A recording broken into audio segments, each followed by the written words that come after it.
Welcome back to another technical video. Today, I'll be going through your question, answering it, and hopefully finding that solution that you need.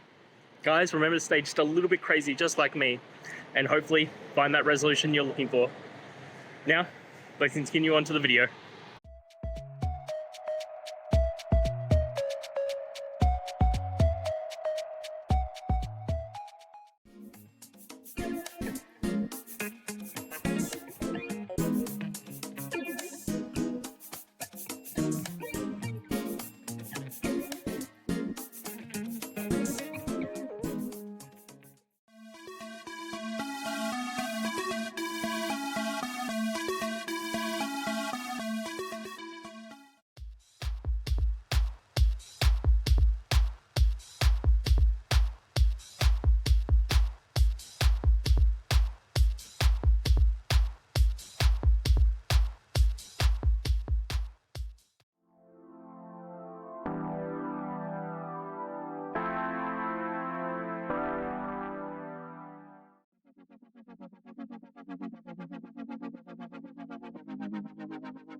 And that's it, guys.